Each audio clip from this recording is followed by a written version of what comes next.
Hello everybody and welcome back to our system hacking section. Now let's start with learning how we can open up and use Metasploit framework.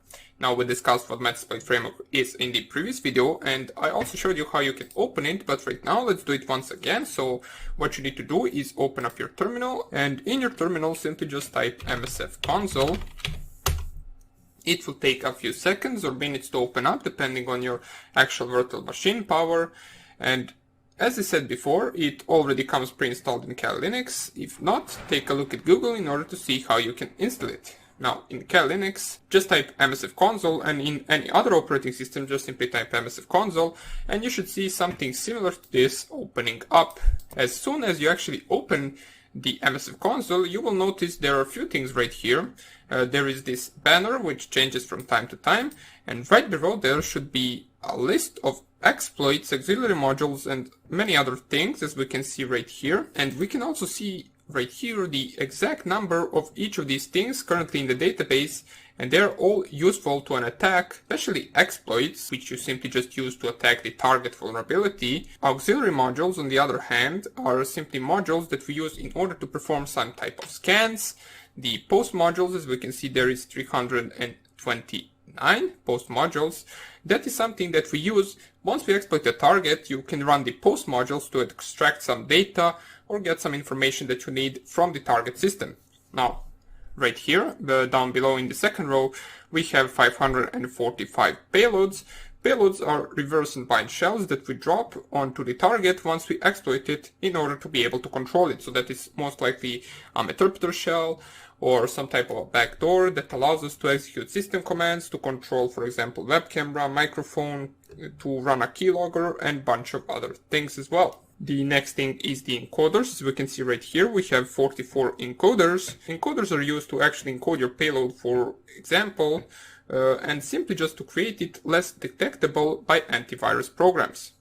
And the last thing that we have right here, or not the last thing, the one before last thing, is the NOPs. And simply NOPs are, well, how you would actually define it, it is simply short for the no operation. It is labeled as byte 90, and when a processor loads that instruction, it simply does nothing. Now, the actual usage of NOPs in the msf console is it simply is there to keep the payload size consistent. So for example, if a payload size of a backdoor is 300 bytes and you want it to be 400 bytes, you can simply just add some NOPs, which are going to be no instruction bytes, and add up to 400. And therefore you have the desired size of your own payload. As we can see right here, we have a bunch of these things. We mentioned that the most things that are here are exploits, and you can see there is almost 2000 exploits. There is a lot of them. Some of them are for Linux, some of them are for Windows. There are different types of exploits, Apache exploits, Tomcat exploits, and many more. Now, before we actually continue using this, what we're going to do is we'll simply just exit this, and you should see where is all of these things stored. So where are all of these exploits stored in Kali Linux? And in order to see where they are, we can simply just open up a new terminal, or the same one, it doesn't even matter, and use locate command to find the Metasploit directory. So simply just type locate and then Metasploit, press here enter. You'll get a bunch of these results right here. As we can see, these are all of the exploits right here. And what we want to do is we want to actually copy this path up to the Metasploit framework, copy it right here. Now I believe everything is stored right here, and we're going to change our directory to there. So cd and then /user/share/doc and then Metasploit framework. Type here ls. So this is the actual directory. So /user/share/doc and then /Metasploit framework. Now in your case it might actually be different, so make sure that you first of all run the locate command and then find the Metasploit framework directory. Once you go there, in order to actually see all the payloads, exploits, NOPs, and so on, we can simply just navigate to the modules right here. So we can see there is a modules directory, so cd modules, type ls there, and here are all the actual things that we discussed previously. As we can see, here is exploit, here is payload, here are post exploit modules, and in order to actually navigate to one of those, we can simply just go cd exploit, and you will see once you actually type ls in the cd exploit, they're all separated by the type of exploit they are. So we can see there are Android exploits, Apple iOS exploits, BSD, FreeBSD, Linux, mainframe, multi-OS X, QNX, Solaris, Unix, and Windows. So you can, for example, let's say you want to check out Windows exploits and type ls, you will see another separation of the exploits, such as, for example, antivirus exploits, backdoors, backup execute, browser, file format, FTP, HTTP, and so on and so on. So, for example, let's say you're interested in the SMB exploits right here. You can simply just navigate to that directory, type ls, and you will see the SMB exploits. We can see net IP, the MS simply just specify, this number simply specifies the year when the exploit came out. So I believe this is in 2008, MS17. So this is a type of exploit we're actually going to cover, the Eternal Blue NSA exploit. We're going to cover it in some future video. It is used on Windows 7 targets, and it is a really powerful exploit, but we're going to discuss it later on. If you, for example, want to check out a different exploit, let's say you want to go to the HTTP, type ls right here, and you can see there are more actual exploits for the HTTP than for the SMB. And right here, if you simply just go and let's nano this one, we want to nano it right here. You just see this is actually just the actual these are not the exploit, these are actual configuration files. Let me just see right here. If I go, for example, to backdoor, just 1 second, so locate Metasploit. I believe I saw Ruby files, because the Ruby files are something that we actually search for. Here they are. Yeah, it is without docs, so this was actually a wrong directory. It had similar directories, as we can see right here. They're separated by exploit, payloads, and modules, but we actually managed to go to some configuration files, and we are interested in these .rb files, which are the actual exploits coded in Ruby. So make sure that you copy this actual path. It is similar to the previous one, just it is without this doc right here, and we want to actually navigate to that directory, cd. And right here you want to go to the actual module, so this is the actual right path. The previous, as I said, were just some configuration files, and here are the actual things. So right here, let's go to the exploits once again. And let's go to the Windows, and then SMB, just like previously, and right here you will see all of the SMB exploits right here. As we can see, here is the Eternal Blue that I mentioned previously. They all finish with the .rb, which stands for actually Ruby extension, so it means those are all Ruby exploits. And in order to actually see one, you can simply just nano, let's say you want to nano the Eternal Blue, for example, and you simply just copy it, paste it right here, and right here, here is the actual file for the Eternal Blue exploit. As we can see right here, if you know Ruby, you would be able to understand most of these things. I have never really coded in Ruby and never really learned it. It's not that useful of a language anymore. But if you, for example, knew some different type of programming languages, for example, Python, C, you will be actually able to read most of these things right here. It is just different syntax, but the principle is the same. So these are the exploits. They are located right here. Let me just close this.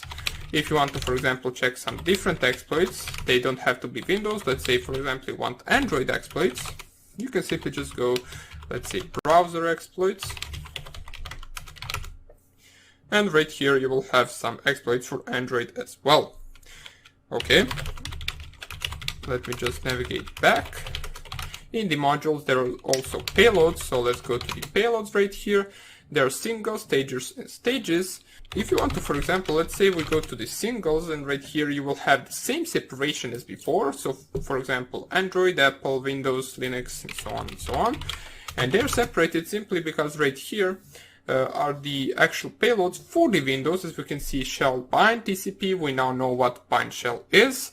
We discussed what bind connection is. We also discussed what reverse connection is. So by now we should know that the reverse connection is better for us because we can actually bypass most of the system securities and firewall using the reverse shell connection. So here are the payloads. The encoders are simply in the encoders directory. As we can see right here, different types of the encoders are separated by these directories right here. For example, Ruby, PHP, a 64-bit processor, 86-bit processor, and so on and so on. Auxiliary modules, of course, we will cover some of the auxiliary modules, but this section is mainly for the hacking, so we're going to cover a bunch of different exploits. For the Windows 7, for example, then we're going to cover the MSF Venom tool, which is a tool that is used for actually creating our own malware, our backdoor that we can send to the target, however we want to, for example, over email, or simply just transferring it over USB drive or over web server, and then we can actually gain access to that specific target. We're going to see all of that being done in the future videos. So for now on, it is important that you get a basic idea of how the Metasploit framework is structured. As we saw right here, there are 6 different modules, or 7 if you include evasion modules. You now know what each of these are, and you know how to open up the MSF console, so simply just type MSF console, and in this specific command tool or command line tool, we can run our exploits. There are a bunch of different commands. For example, if you want to print another banner, you can simply just type banner. You can show different exploits simply just by typing show exploits, and what this will do is it will actually list out all 2000 exploits, and the reason why it is taking this much is because there are a lot of exploits, and then you can see which exploits are there and which one you want to use. You can also use the search command. You can use the use command in order to actually pick an exploit. And we can see right here, here are all of the exploits. Now I will have to zoom out so we actually see them better. So here are all the exploits right here. You also have a few different things besides them, besides the actual exploit name. We can see right here, if we go to the beginning, we can see disclosure date. This is the date when the exploit actually came out in this database. The rank is the actual mark of the exploit. So we can see this one, for example, is excellent. That means it works in most cases. Check yes. This means that it actually checks the target for the exploit first, if it is vulnerable to the exploit. And the description of the exploit is on the right side right here. And the actual name of the exploit, or how you would specify the exploit, is simply just by specifying any of these name right here. So let's say we go down here and we pick, for example, this exploit, copy, and we type use exploit, and then paste this. And simply just by typing use and then exploit slash and then the exploit name, you can define which exploit you want to use. And if you want to actually see the options for that exploit, you can simply just type show options, and it will tell you everything that you need to specify for that specific exploit. Now in this case, there is not many things to specify, so let's choose some different one. Let's say we want to choose some SSH exploit. So copy this, and then we once again type use exploit slash and then paste the name of the exploit. In order to change the exploit, you can see the exploit is written in the red, in the brackets right here. You can see it has changed. And if we type show options once again, we can see there are some different options right here to specify in order to run this exploit. As we can see, there are 4 options: the SRV host, the SRV port, the SSL, and the SSL certificate. 2 of those are actually required, and those are the first 2. And you can see that simply in this column right here, as it says required. First 2 are required and the last 2 are not required. Okay, and then once you actually specify these 2, then you can run the actual exploit. And that means for all of the other exploits as well. That is simply how you can pick one, how you can check out the options. If you want to simply just read about the exploit, you can simply just type, I believe, show info, and this will write out all the information about that specific type of the attack. As we can see right here, the description: this module exploits a buffer overflow insecurity certificate 4.0 beta 2 by sending a vulnerable client an overly long SSH1 protocol identifier string. It is possible to execute arbitrary code.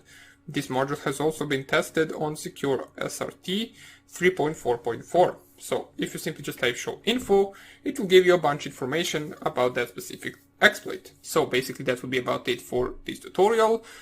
We learned some of the basics of Metasploit. We learned some of the basic commands, such as, for example, picking up or picking out the exploit you want, typing use and then the exploit name in order to choose that exploit, then typing show options in order to see what options are there to be set before you can actually run the exploit, and showing the information about that specific attack. So that will be about it for this tutorial. I hope you enjoyed it, and I hope I will see you in the next video, where we are going to discuss our first actual attack, which is going to be the Eternal Blue attack, and our first practical lesson. So hope I see you there, and take care. Bye.